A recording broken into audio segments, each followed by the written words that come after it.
ओम ज्ञानतिमिरान्धस्य ज्ञानाञ्जनशलाकया चक्षुरुन्मीलितं येन तस्मै श्रीगुरुवे नमः। जय श्री कृष्ण चैतन्य प्रभु नित्यानंद श्री अद्वैत गदाधर श्रीवास आदि गौर भक्त वृंद। हरे कृष्ण कृष्ण कृष्ण हरे हरे, हरे राम राम राम हरे हरे। हरे कृष्ण कृष्ण कृष्ण हरे हरे, हरे राम राम राम हरे हरे। हरे कृष्ण कृष्ण कृष्ण हरे हरे, हरे राम राम राम हरे हरे।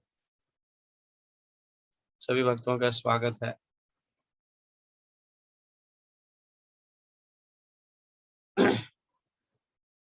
तो कल हम चर्चा कर रहे थे कई प्रकार के दोष हमारे हृदय में होने के कारण हम अपने हृदय को वृंदावन नहीं बना सकते, जिसके लिए हम भगवान श्री कृष्ण के या फिर राधा कृष्ण के जो व्रज लीला है उसका स्मरण नहीं कर पाएंगे। तो जब तक ये दोष नष्ट नहीं होंगे तब तक हम भगवान के इन लीलाओं का स्मरण नहीं कर पाते। तो ये दोष जो है ये नष्ट कैसे होंगे? भगवान के माध्यम से ही।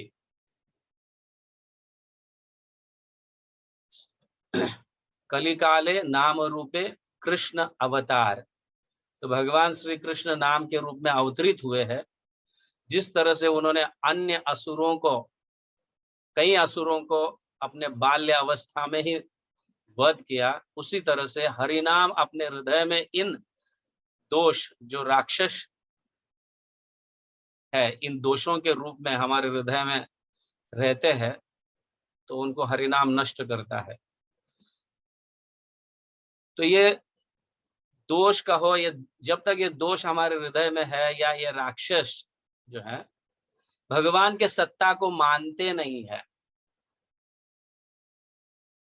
हाँ, नॉट कंप्लीटली सरेंडर्ड या नॉट सरेंडर्ड, तब ये जब ये दोष नष्ट होंगे हमारे हृदय में से, ये राक्षस नष्ट होंगे, इनका वध किया जाएगा हरिनाम के माध्यम से, तब भगवान के प्रति या भगवान के सत्ता के प्रति या भगवान कितने विभू है उनके ऐश्वर्य के प्रति कोई संशय नहीं रहेगा।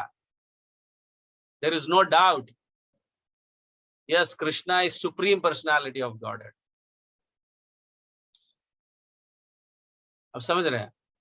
जब हमारे हृदय में से संशय नष्ट होंगे और भौतिक चीजों के प्रति आसक्ति नहीं रहेगा, तब हम शांत रस में प्रवेश करते हैं। समझ, शांत रस। अब जानते हैं 5 प्रकार के रस है। शांत रस, फिर उसके ऊपर दास्य रस, दास्य रस के ऊपर साख्य रस, साख्य के ऊपर वात्सल्य, वात्सल्य के ऊपर माधुर्य। कई बार हम इसकी चर्चा कर चुके हैं, समझ गए ना? तो शांत रस की स्थिति यह है कि वो निराकार और साकार के बीच में स्थित होता है।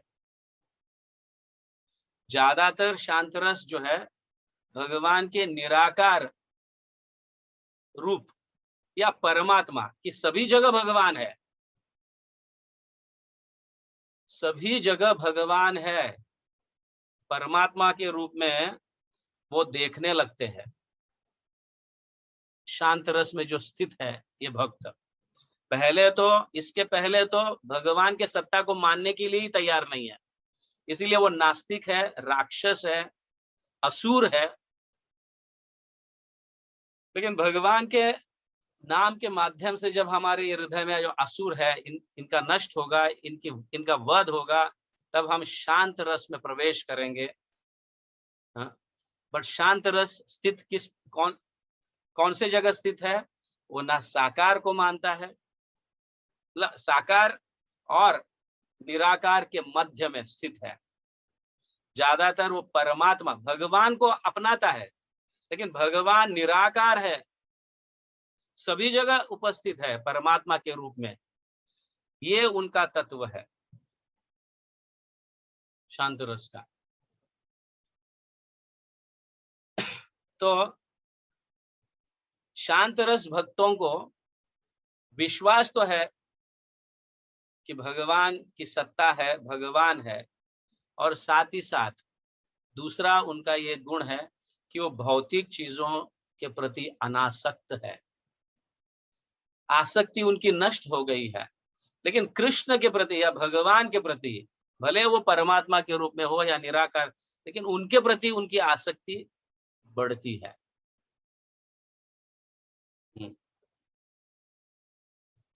बट भगवान मतलब शांत रस भक्त जो है, भगवान के प्रति उनका रिस्पेक्ट है, आदर है, आराध्य भी है। लेकिन कमी क्या है?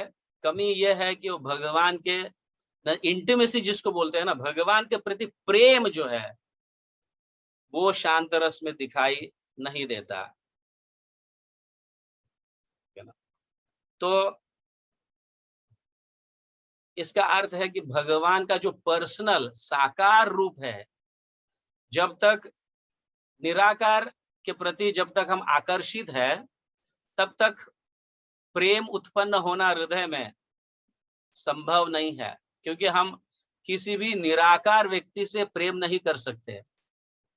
अपने पत्नी को या पति को अगर रूप नहीं है तो हम उनसे प्रेम कैसे करेंगे? मेरी पत्नी निराकार है या मेरा पति निराकार है तो कैसे प्रेम कर सकते हैं? भगवान है, परमात्मा के रूप में है, सभी जगह उपस्थित है, इनमें विश्वास है, लेकिन भगवान के रूप जो है इसे नहीं मानते। इसीलिए उनके हृदय में प्रेम की स्थापना नहीं हो पाएगी। हृदय में प्रेम नहीं होगा भगवान के प्रति जब तक वो साकार रूप को, भगवान के साकार रूप को नहीं मानता।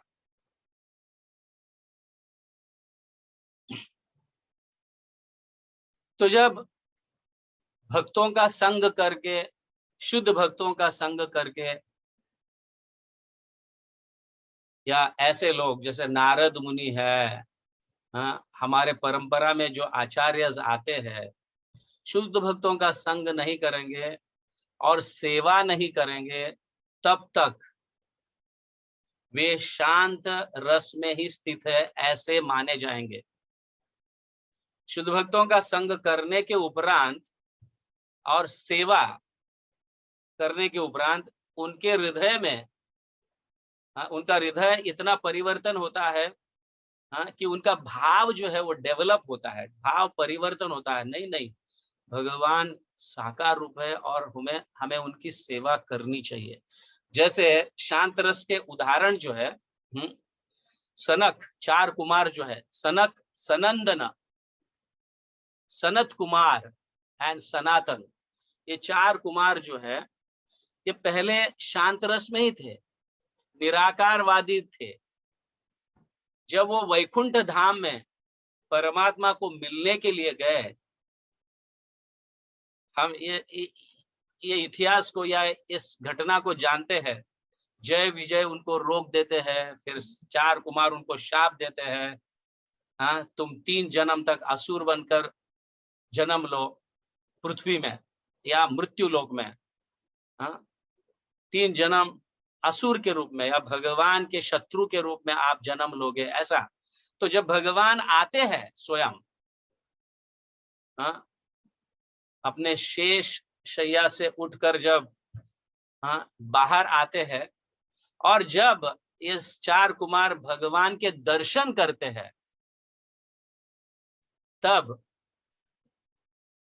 उनके हृदय में प्रेम भगवान के प्रति, क्योंकि रूप को देखा है, भगवान के रूप को उन्होंने देखा है, भगवान के रूप का दर्शन किया है, तो भगवान के रूप के प्रति उनका आकर्षण बढ़ने लगा। तो वो शांत रस से फिर दास्य रस में स्थित हो जाता है। निराकार रूप की हम सेवा नहीं कर सकते, सिर्फ ध्यान कर सकते हैं, कोई निराकार ब्रह्म ज्योति में ध्यान कर सकते हैं, लेकिन सेवा नहीं कर सकते। और जब तक सेवा नहीं करेंगे तब तक साकार रूप का दर्शन या साकार रूप के लिए अटैचमेंट, प्रेम, ये जागृत नहीं होगा, ये जागृत नहीं होगा। ये समझना बहुत महत्वपूर्ण है। तो शांत रस से हमें ऊपर के तरफ परिवर्तन या ऊपर की तरफ जाना है, जो दास्य है। तो दास्य भाव में ही हम भगवान के साकार रूप का दर्शन कर सकते हैं और उनकी सेवा कर सकते हैं। या सेवा किए बिना या शुद्ध भक्तों के संग के बिना भगवान के साकार रूप का दर्शन नहीं हो पाएगा। तो हम शांत रस में ही स्थित हो जाते हैं, जिसका उदाहरण मैंने 4 कुमार और भी है। ऋषभ देव महाराज के जो है पुत्र, जिसको हम नव योगेंद्र कहते हैं। नव योगेंद्र को तो जानते होंगे, श्रीमद् भागवतम के 11वें स्कंद में निमि महाराज नव योगेंद्र से प्रश्न पूछ रहे हैं। दूसरा अध्याय और तीसरा अध्याय में प्रश्न उत्तर चलता है निमि महाराज का और नव योगेंद्र के। तो नव योगेंद्र भी एक उदाहरण है शांत रस के। जैसे उनका नाम नव योगेंद्र, 9 पीपल या 9 डिवोटीज, 9 भक्त जो है शांत रस के, वो है कवि, हवि, अंतरिक्ष, प्रबुद्ध, पिप्पलयाना, अविर्होत्र, ध्रुमिला, चामस एंड करभंजन। ये 9 लोग, 9 जो है योगी जन, इन्हें नव योगेंद्र कहा जाता है। श्रीमद् भागवतम में इनका उल्लेख है। निमि महाराज के साथ जब वार्तालाप करते हैं, निमि महाराज प्रश्न पूछ रहे हैं और नव योगेंद्र उनको परब्रह्म, परमात्मा के विषय में वो समझा रहे हैं। तो ये सब शांत रस के उदाहरण है श्रीमद् भागवतम के। लेकिन कभी कभी जीव जो है भगवान श्री कृष्ण को भी मानता है, लेकिन शांत रस में ही स्थित होना चाहता है, किसी झंझट में नहीं पड़ना चाहता है, प्रचार नहीं करना चाहता है, शांति से बैठकर अपना जप करो ना। ऐसे भाव के, ये सारे झंझट में, पॉलिटिक्स में पढ़ना क्यों है, प्रचार बहुत कष्टदायक है, कौन जाएगा बाहर, कौन प्रचार करेगा। तो ऐसे भक्त लोग जो है, कृष्ण के प्रति विश्वास है, तो ऐसे भक्त भी जब धाम को प्राप्त करते हैं, लेकिन भगवान के प्रति प्रेम जागृत न होने के कारण इनडायरेक्ट रूप से सेवा करते हैं। इनडायरेक्ट मतलब तो भगवान के धाम में वो पेड़ बन जाते हैं, कभी नदी बन जाते हैं, तो कभी फूल बन जाते हैं, तो कभी घास बन जाते हैं।